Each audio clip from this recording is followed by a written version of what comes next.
الحمد لله رب العالمين والصلاة والسلام على نبينا محمد و علی آله و صحبه اجمعین.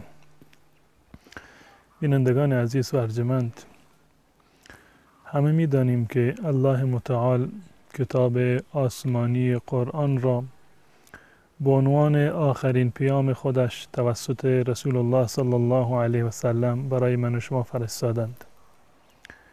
این قرآن برنامه زندگی هست، روش زندگی، برترین اعتقاد را، برترین باور را، بهترین روش برای زندگی را و بهترین اعمال و بهترین روش عبادت را به من و شما معرفی می‌فرماید. و واقعا هم این گونه هست. ان هذا القرآن یهدی للتی هی اقوم.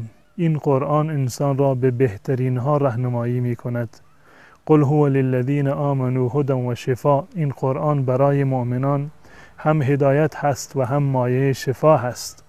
پس بنابراین انسانهای مسلمان باید در طول زندگی خودشان، در شبانه روز زندگی خودشان از این قرآن نباید فاصله بگیرند.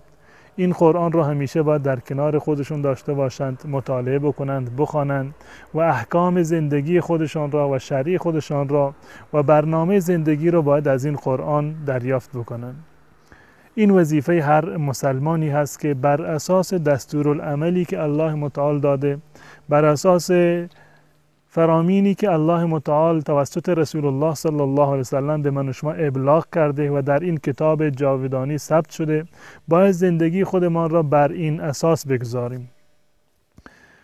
هر مسلمانی این وظیفه را دارد که قرآن را همیشه مطالعه بکند و بخواند و رسول الله صلی الله علیه وسلم هم ترغیب دادند ما را، کسانی که قرآن را حفظ دارند، کسانی که قرآن را بلد هستند، میتونند بخونند، گفتند تعاهد بکنید، قرآن را بار بار بخوانید، همیشه قرآن را بخوانید، زیرا که این قرآن و این چیزی که شما حفظ کردید حتی از شتر هم رمنده تر هست، احتمال دارد که خیلی زود از ذهن و خاطر شما بروند.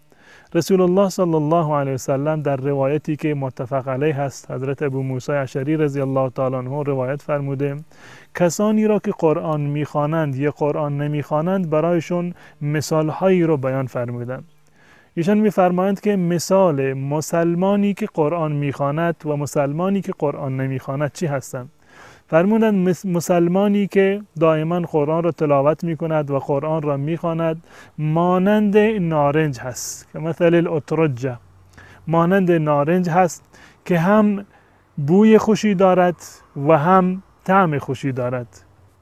یعنی این که انسان مسلمان با ایمانی که در قلبش هست واقعا بهترین شخصیت هست و مورد قبول درگاه الله متعال هست، باطنش هم زیبا هست و زمانی که قرآن را تلاوت می کند با زبان خودش، ظاهرش هم آراسته می شود، افکارش آراسته می شوند، زبانش آراسته می شود.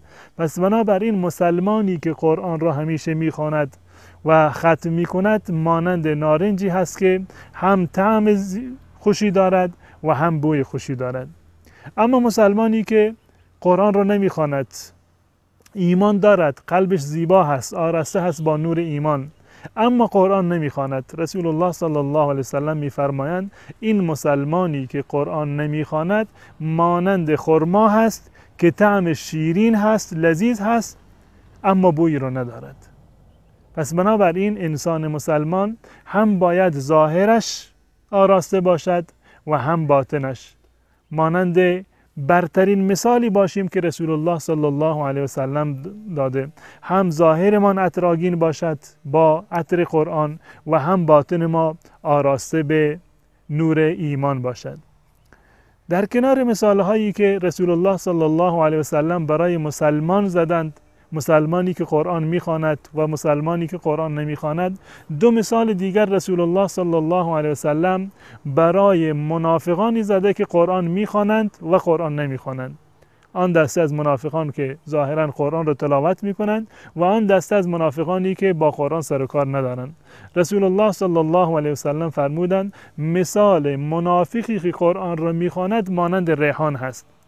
ریحان بوی خوشی دارد اما طعمش چندان به مذاق انسان خوش نیست.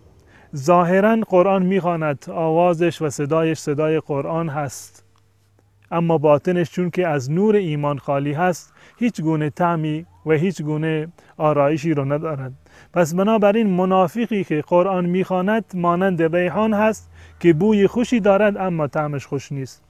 اما منافقی که با وجود اینکه منافق هست ایمانی ندارد قرآن هم نمیخواند، آن مانند هندوانه وحشی هست که نه طعمی دارد و نه بویی.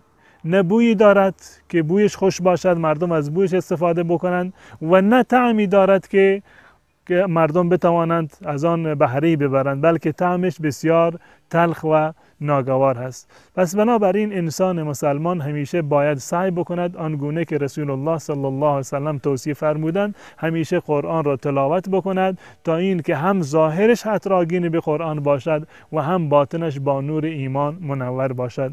امیدوار هستم که الله متعال به من و شما توفیق عنایت بفرماید که قرآن را همیشه در هر صبح و شب و در پاسه هایی از شب همیشه مطالعه بکنیم، تلاوت بکنیم و الله متعال همه من و شما را عامل بر دستورات قرآن کریم بگرداند. تا برنامه دیگر و دیدار دیگر شما را به الله متعال می سپارم. السلام علیکم و رحمت الله و برکاته.